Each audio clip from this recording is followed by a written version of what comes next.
Hello, so we are live, and I'm just going to let the Facebook load, the comments to come in, and let it just load up because I'm just setting it up before we start. And yeah, okay. All right. Good morning, everybody, and good evening from wherever all my lovely, lovely mothers are going to join in the comments. I'm going to just set up the comments. Um, Okay, just again, don't mind my cold. Whenever I do morning interviews, I've been suffering with cold. But we have a beautiful, beautiful, beautiful mother, Ami Doshi. You all read what all she does. So, Ami, welcome to this beautiful book and welcome to this interview series that we're doing to introduce these exceptional moms to the world. Let's go ahead and just go ahead and introduce yourself because the mother who lives the story tells the story the best. And just go ahead and tell us your story till here as Ami's journey, and then we'll go further with more questions. So thank you, Shikha. I think it is long due to be on this interview, and finally, with your persuasion that I am here. Um, I think the journey, as you rightly said, the journey began um, when I was pregnant. To kind of be there for my child and be there for knowing a lot of things that okay, how best can I raise my first child, right? So the journey began from there as mother for the first time, and how could I give the best to it. So a parenting coach as a a transformation that came in, that okay, after she was about my oldest daughter, now she's 14.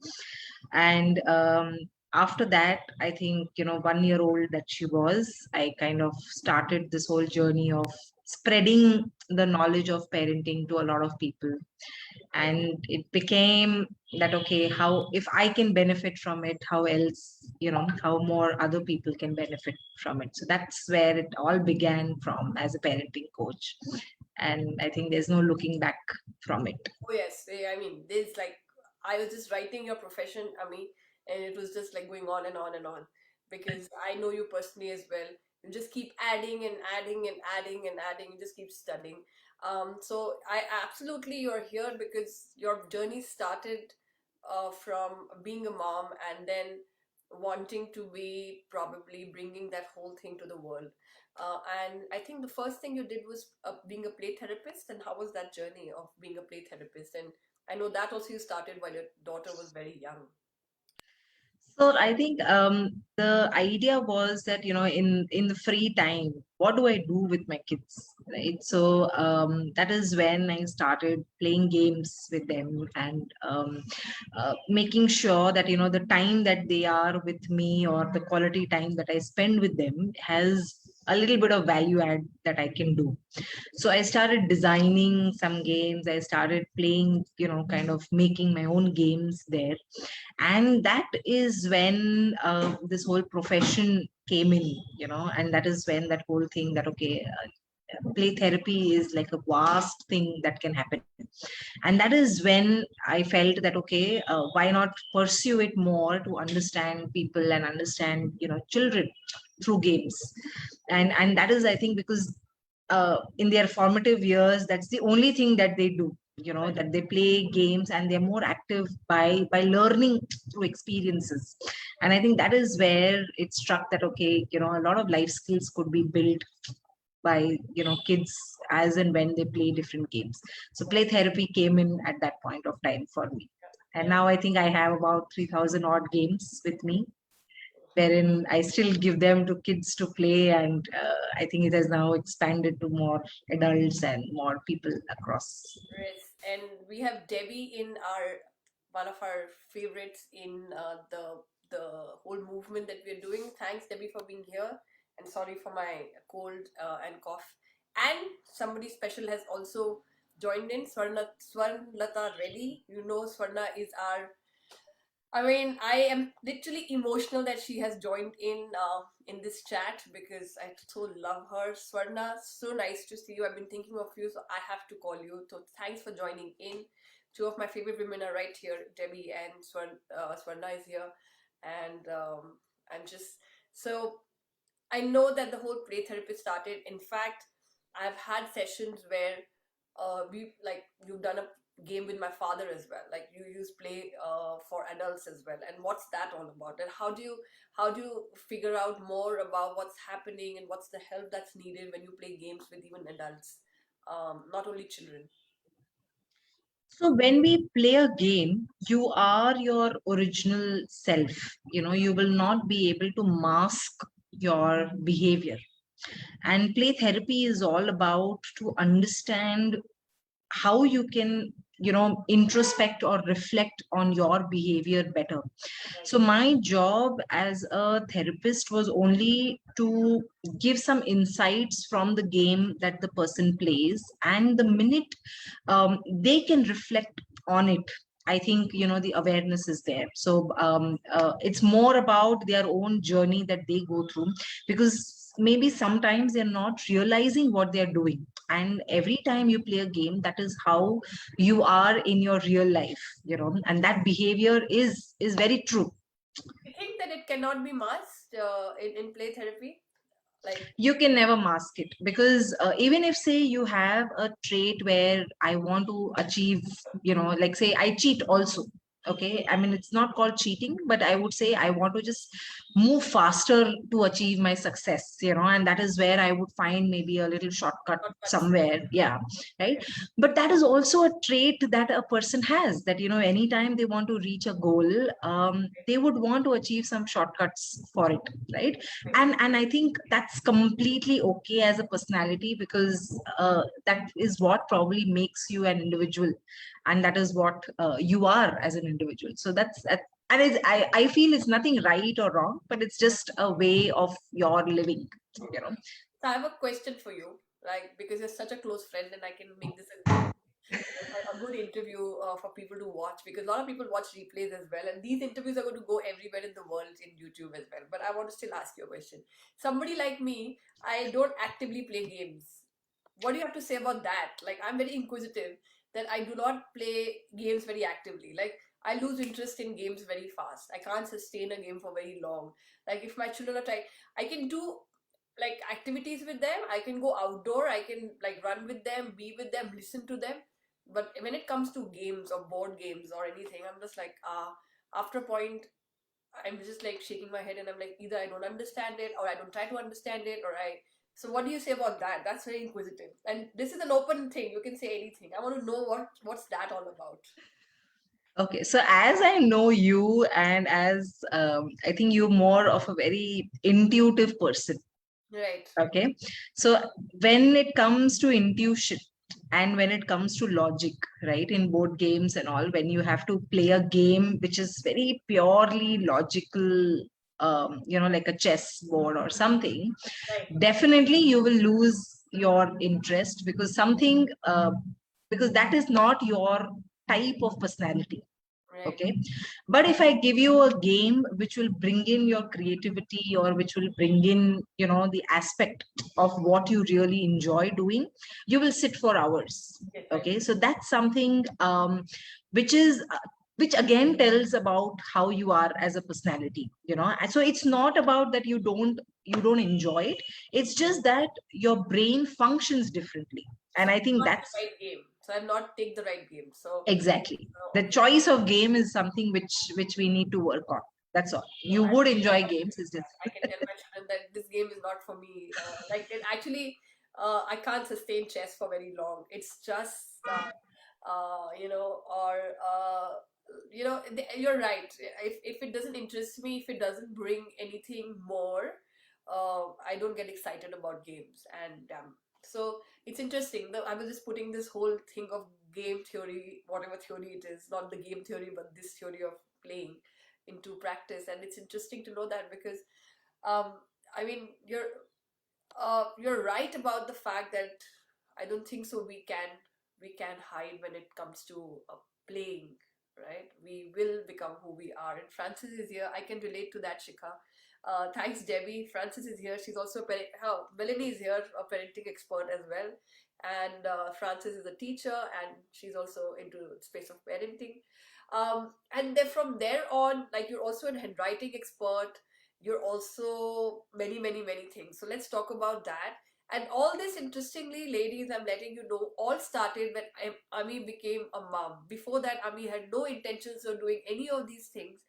It's the child that brought so much to Ami, and Ami is unstoppable since then. And she's just learning, and she's just doing so many things and helping and impacting lives and making them understand very easily. She'll say, "Okay, let's play a game," and who don't know, Ami is like figuring it out. The whole problem she'll figure out.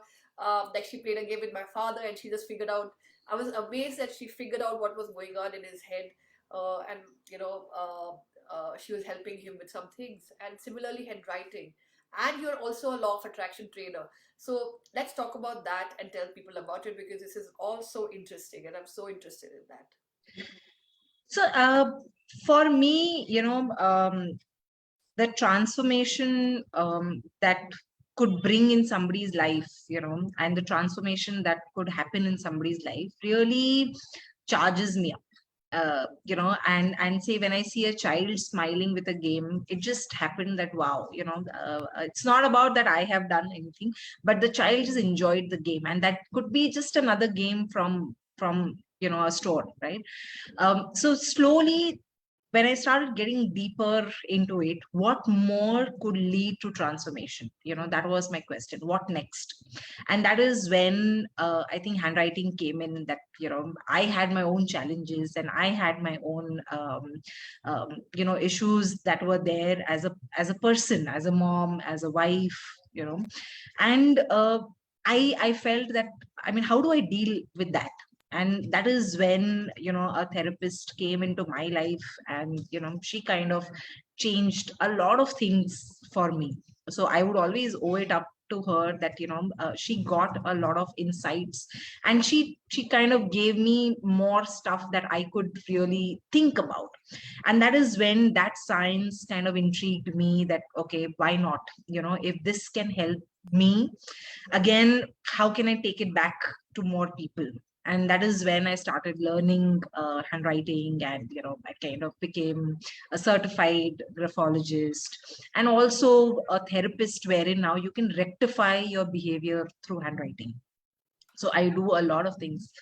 I've gone through that with you. Like, of course, I've gone through a handwriting session with you, and I'm still so inquisitive about it. That how do you rectify it? How do changing a Y, like, or a G, or the way you're writing your G's? Because I remember, I don't know what you told me about something that you're like, oh, this is not working very well for you, and that's why you're writing this like this.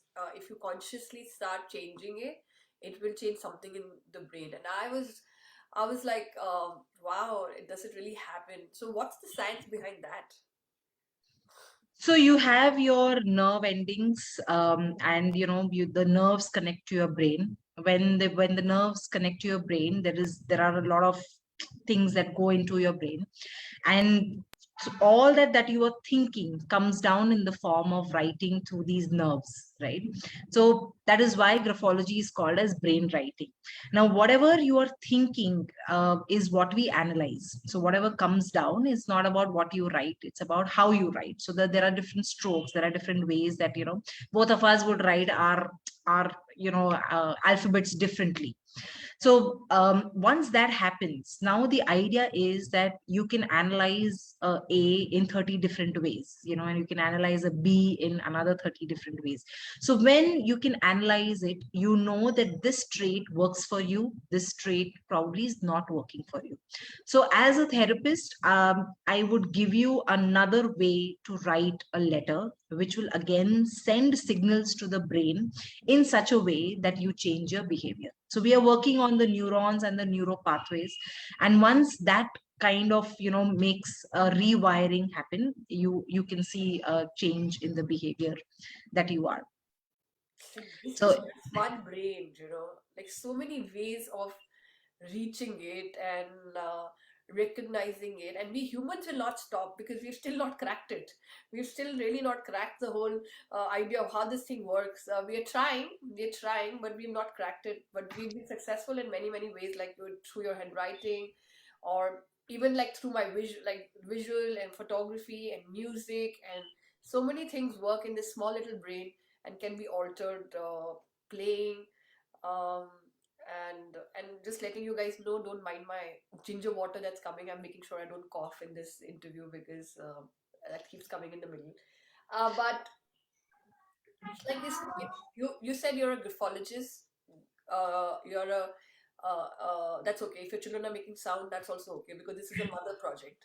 This mother project, everything is allowed. My children go behind me, and they try to hide behind this, thinking they can't be seen, and they come in the middle of the interview and they can't like. Shaurya really thinks he can't be seen from here, and he keeps knocking and tapping. So all that is allowed.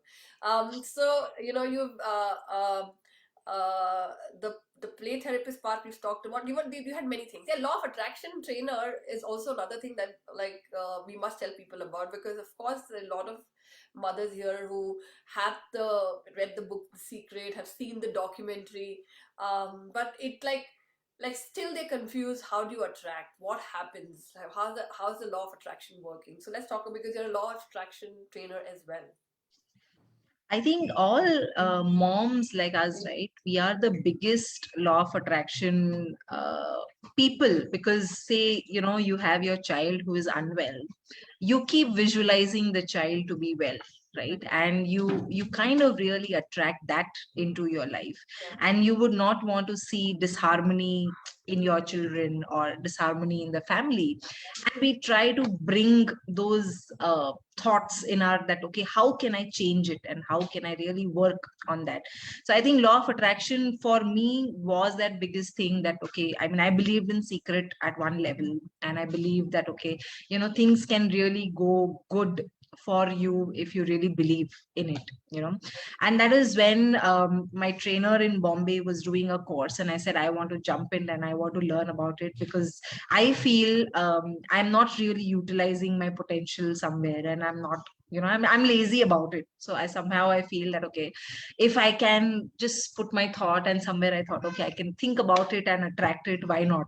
But law of attraction, I think it got much bigger later on, that there was so much depth in it, that it really matters what kind of thoughts you have, what kind of ways that you want to reach out to people.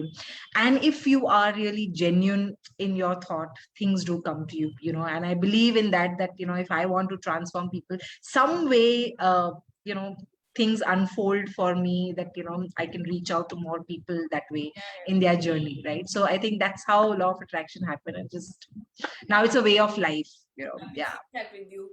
And I think that brings in a lot of patience as well, because when like of course today I was 15 minutes late. I was talking to this mom before this.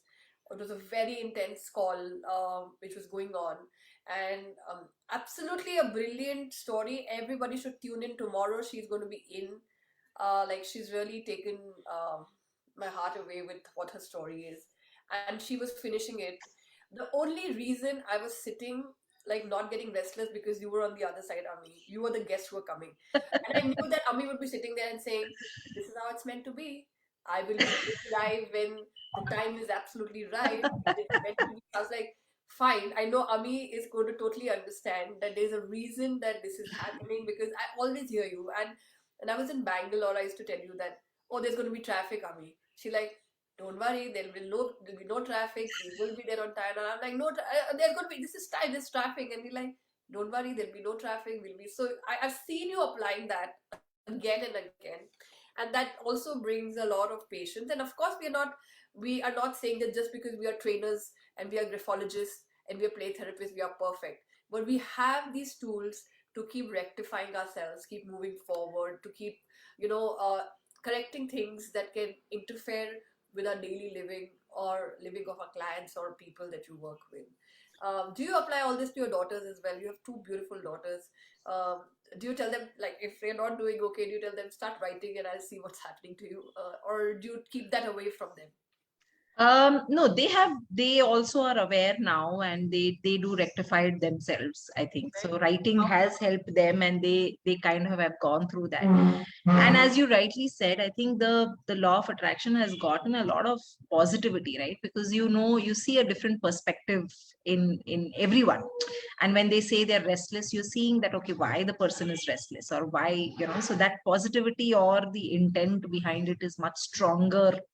So when people come to me as clients or anything, they tell me that, just talking to you makes us as ease, because you've been able to give us another perspective or another way of seeing that, okay, how you can get better, right? So I think even with my kids, that's the same thing. I am the when they come, that, okay, this has happened, probably I am able to make them see another version of it, that, see, something good has still happened out of it, right? And that is where you keep seeing that, okay, but it's okay, I mean, things can go wrong, but it, there is a silver lining to it. So I still believe in that kind of a thing, that, okay. Yeah, I've definitely had an opportunity to see it very closely with your daughters as well, and even with my son. I think his whole being stuck with math. I think you came over and you were like trying to figure it out when he was talking and you were talking, and I know you had a library which you've let go of right now, and you got into something called Transformative Lives. Is that what the new venture is? And what are you doing with that now? What's that all about? So building transformative lives is all about reaching out to more people in one go. How we can kind of really bring in a transformation from childhood till old age, right? So say from the womb state till your geriatric, what we talk about, that, all elders also, I mean, they suffer a lot, in their old age, being maybe alone, being lonely. So a lot of things that I do with them for games, through games, where they kind of work on themselves, as with your dad, that I was working. So something very niche that I could work in. The idea was to complete a whole life cycle, so from womb till the end, till wherever I could go back to. So Right. the library is, I think, a big, what do you say, a tool for me to work with more and more people. And the name came from my husband, that, what, initially it was building blocks of life. You're just only one life that you are transforming. Why do you want to do this? You need to expand. So let's make it more transformative lives. And I think that's when the whole scene changed for me. Yeah. And I also know you, so letting our ladies here who are here. Cynthia, hi, hello, how are you? Lorette is here as well. And these are just some beautiful mothers in the book you'll get to meet. They're just so gorgeous. Um, you know, because you had a library of books of children, I also know that you use a lot of storytelling, even with adults. When you try to explain things, you use a very storytelling method to them. And I saw you doing it for my father when he was there. And that story is like rotates in my head a lot of times. And I say that how beautifully you explained him something through a story. Um, do you do that on a regular basis? Do you use stories to explain? And why do you think stories work better? Because this book is all about 100 stories of 100 moms through pictures and 300 words, yes, but essentially through pictures. So how does story help in helping people to understand and not be defensive that you're talking about them or you're talking about them and you don't get defensive? And I know that's the method, but how does story work when you tell them? And do you do it often? Do you use stories often to do that? So for me, I've felt that, at times when I visit some psychologists and some people, there is a lot of jargon in them. And it has made me feel very low about myself, that, oh my God, I don't know this terminology, and I don't know how, what it is and what this person is saying. So when a person comes to me, I feel that, can I talk to them in their language? Can I talk to them and make them feel at equals, that they're not coming here to me as a therapist, or they're not coming to kind of find some solution.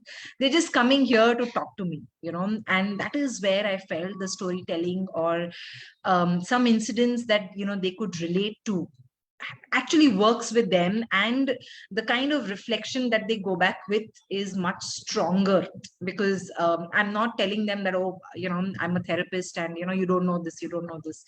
I think I can just explain to them in a much simpler way. And that has worked wonders because I think It works because something that my dad was dealing with, and I knew it in a big essay way. Like I could write and I could say that, yeah, this is what your problem is, and this is what it is as a daughter. I could tell him. But when you just like mention it to him, and like he's a very playful kind of a guy. He plays and he's a very charming human being, and he masks his problems with all the charm that he has. But then you could just figure it out, and then you just told him a story, and then since then he's been nodding, and whenever he goes off, all I tell him that, do you remember what Ami told you, that story of the tomato bags is what you told him, and that those tomatoes are rotted now, and like you really need to leave them because it's really not working for you. So like stuff like that definitely works, and it's been 2 years. I still use it for myself and for him. And like even those dice that you use to tell him, okay, let's create a story. Because I remember you rolling some dice and the images came in, and you said, okay, let's create a story. What's the story that you're creating? And he kept on, even I could see it, like even he kept on saying, but I could also see that, wow, he's just like the same story again and again, and everything is about that one thing that's bothering him. And it's very fascinating. There's just no end. And to do it in a light way, as you mentioned, and not do it in a way that it makes a person feel, oh my god, that this big jargons and I don't know what, some brain part of mine is not working and not reflecting and all that. That's beautiful, Ami, and that's really beautiful. And I can go on and on talking to you about it because I think, and I know many things are getting added to your thing, because you'll not stop learning. You will not. You just keep adding it. If I ever do another interview, there'll be like 5 more things added to it as what you've done, because you genuinely want to transform lives in the most easy and a comfortable way, rather than pinpointing that this is what you've done wrong and this is what you've done wrong and you should have rectified this, and this is or here is a medicine and just go ahead and take it. And that's the love that you bring to your clients, and that's the beautiful part. um, so moving on from there, Ami as a mother. Ami as a mother is a dancer. Ami as a mother does many, many things. And her daughter is a beautiful photographer. She's learned under some of my workshops. And I just look at her and I'm like, wow, how does she like, she's so excited about pictures. And to tell everybody, Ami's grandparents, grandfather was a photographer, was one of like known fashion photographers. So Ami's grandfather was a photographer, fashion photographer in India. So what's this whole relationship with photography? Because from there you're also going to be invited to the self-portrait, which in spite of, let me also mention this to everybody, I've asked musicians who are very close to the pulse. I've asked a scientist yesterday who does defense missiles, and she creates missiles and drones for the defense. And even them, they said all that is okay, but when it comes to self-portrait, I'm not okay. And I know even Ami struggles with when it comes to self-portrait. So I'm catching everybody who is really transforming and who are brilliant at what they're doing. But this is, here it is. What is it about this camera that just activates and knowingly, like somebody who knows everything, including me, is like always wondering, oh my god, we'll delete, we'll say, no, no, no, this is not working, this is not okay, this is not fine, we are unable to get it. Or when we do, we are like ecstatic, we bring so much ecstasy. What's that about? Let's catch you on that now and talk about that, because you're such a close friend, I can catch you on that directly. So let's catch the on the self-portrait. I think apart from self-portraits, also when you have clicked my portraits, it's been disastrous, right? So Not at all. Come on. I would say, I know, I mean, how many times it's like, "Achi, Ami, something more, something more." So I think that's the only No, thing that, you know. yeah, no, I just think you still look gorgeous. It's just that still throws you in front of the camera, is what my question is. A Yeah. musician who's attached, like Saskia also mentioned that no self-portrait, that doesn't go in. They are the highest level of connection with sitar and cello and everything. My God.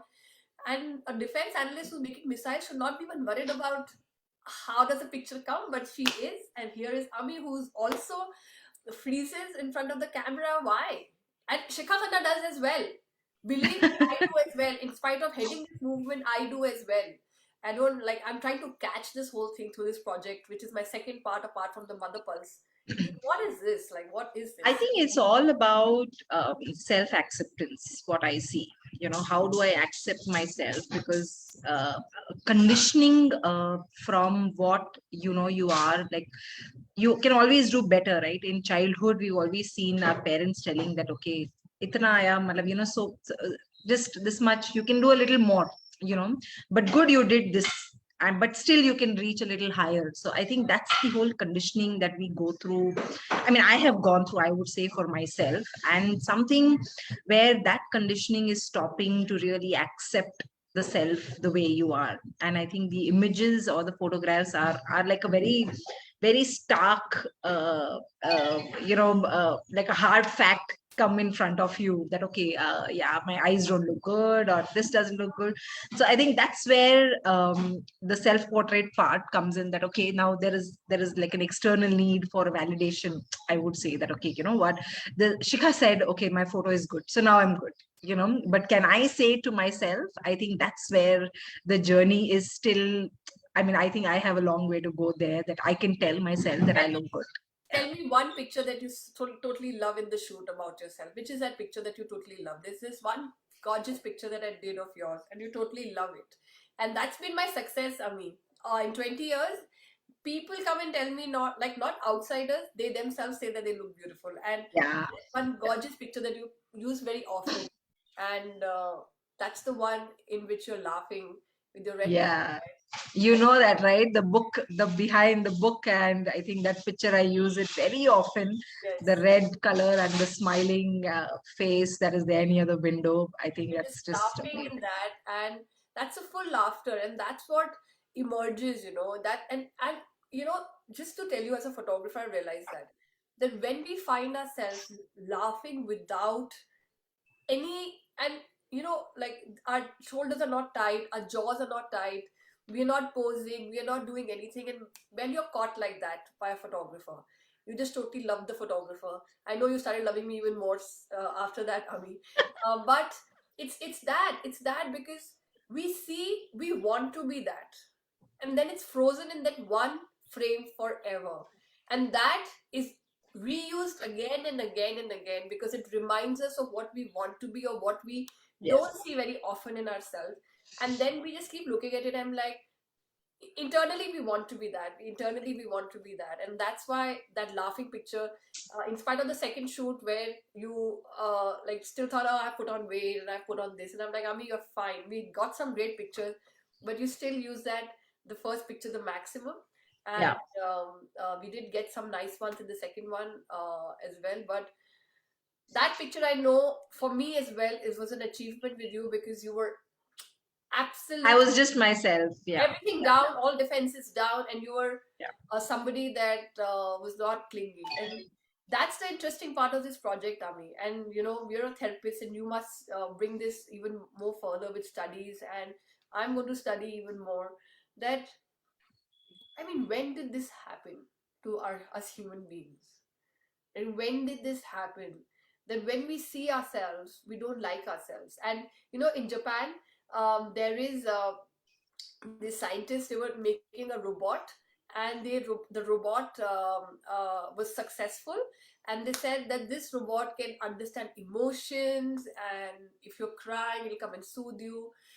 And then the last statement of that paper was like that, when they were announcing about the robot, was the day it starts criticizing its own reflection is the day it'll become human. Is what the last statement of the scientists were.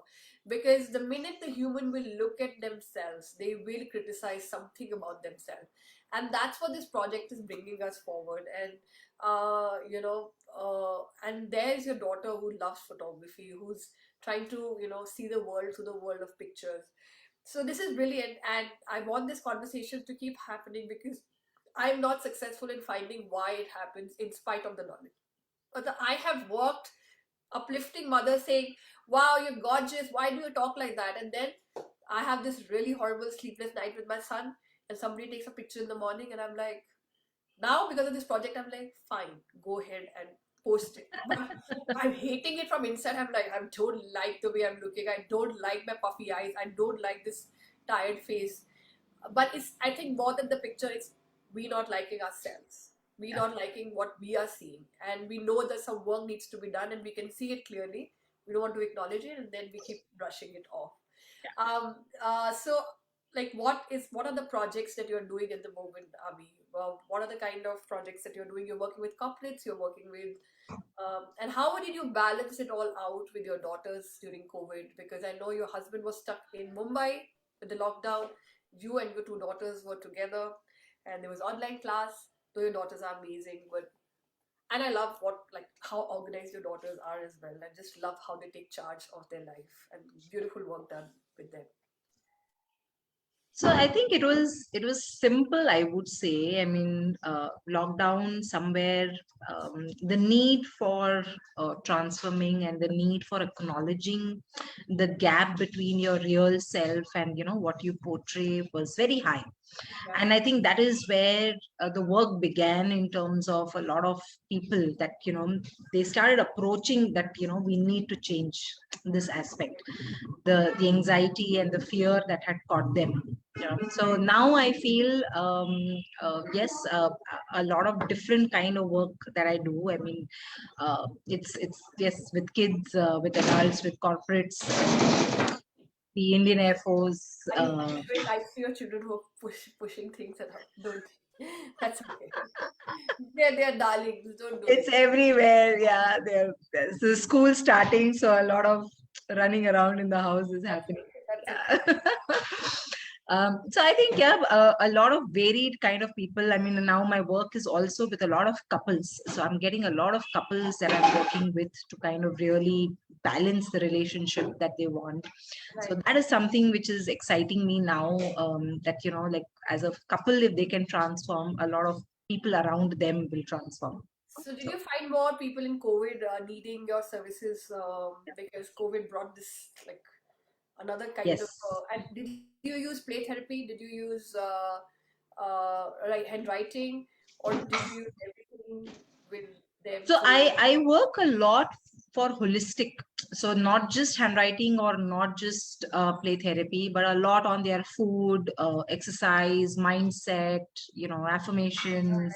So a lot of things which will help them to kind of come out with it. So not just one therapy, but a more of an holistic way of doing things. makes sense, absolutely makes sense. And I know that when I'll keep this thing, you would have to tell me why am I getting cold? There would be a reason why the cold and the cough is coming again and again for a month. So I will get that from you as a gift, I'm sure, because everything has a reason. It's just like what happens in our brain and how our body reacts and what's happening around us.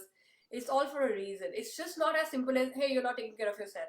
It's just Yeah. not sometimes as simple as that. It is even like photography. Through photography, you sometimes like your picture, you don't like your picture, you want to pose. It's all because it's just not you're not taking care of yourself or you don't like something about yourself.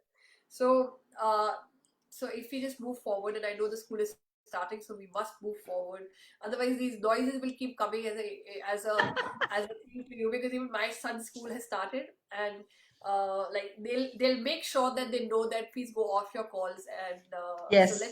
let's move on to knowing what is Ami's dream. And because this book is called 100 Self Portrait, 100 Dreams, what's Ami's dream?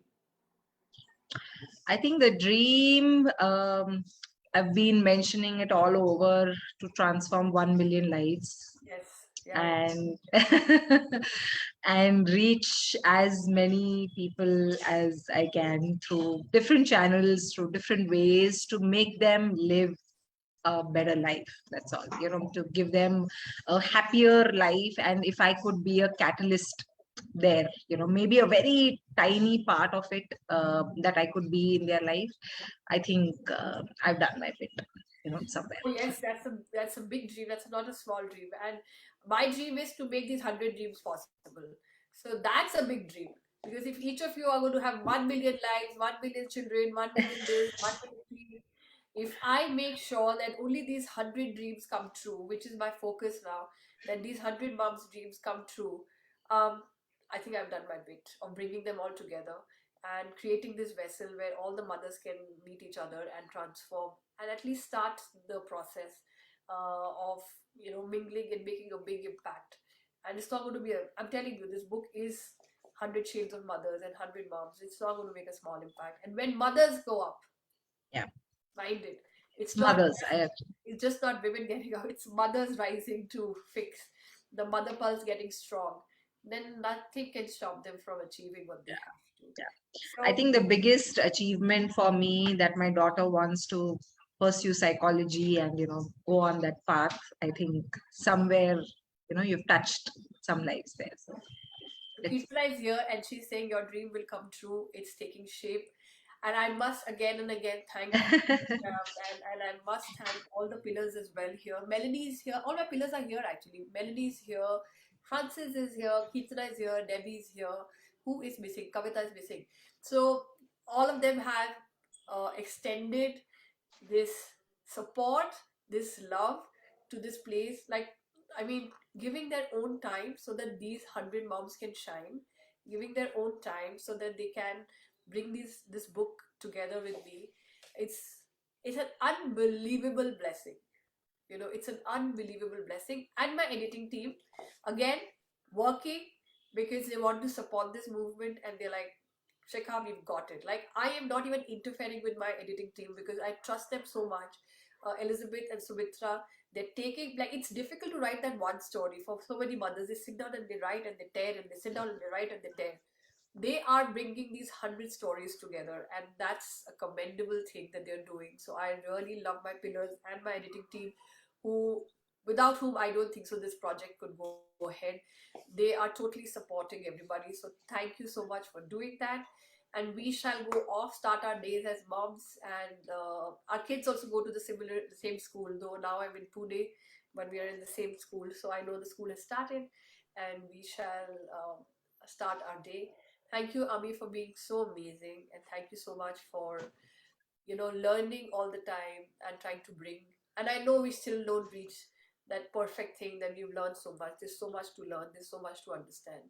But welcome to the book, and I'm just going to add you and hand you over to the pillar, and you will be very happy to know your pillar is Kirtana, because Kirtana is here, and who else could be your pillar except I know. Kirtana has been a strong pillar for a lot of us, I think. So yes, I think it's brought a lot of people together. So I think amazing, and thank you. I think thank you everyone for listening. Thank you, Shikha, for doing this. Only you can bring out, those minute stories that you know about me, and I think only you can do it. So thank you to you. I can just have a knack of stories, and I just have a knack of loving people in a way that I can see, like, and embrace them. So that's been my blessing, and that's the blessing that's bringing this book together. I mean, to have friends like you who, okay, I have to tell this. Like, Ami has been a chauffeur during my pregnancy surprise, as well. And I was all, there was a surprise for me, and Swarna is here as well, who beautifully did that surprise when I was expecting for my baby shower. And then Ami is waiting and saying, my driver is waiting for you and you're not coming down. And I'm like, yeah, I'm coming down. And I thought there was a driver, and I was like all walking with my big belly and I'm going slowly. And suddenly I see Swarna, like Ami, all dressed up, saluting me and saying, I'm your chauffeur today. And that was such a beautiful moment, Ami, for me, because the kind of love. And I'm like, what? Are you driving me to this place and what's happening? And they're like, nothing, I just came to pick you up. And I didn't know there was a surprise.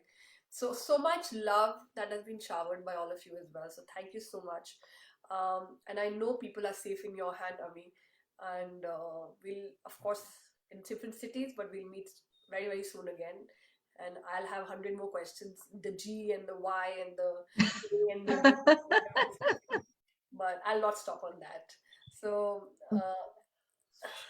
you wore a sari and had a baby shower the South Indian way. Yes, Kirtana, they all, I was in my normal t-shirt, like a normal clothes. They all made sure that they made me wear a sari and swarna and all that. So all that happened, I didn't even know. So they all changed me. I think Kirtana, you could make it there, but yeah. So that's the kind of love I found in Bangalore, and I miss it. But all of you are coming in slowly, slowly in this book and hugging this book as well. So it's been a pleasure knowing you. Thank you so much, and I shall go off live and see you guys soon. Thank you. You don't go. I'm just going off live.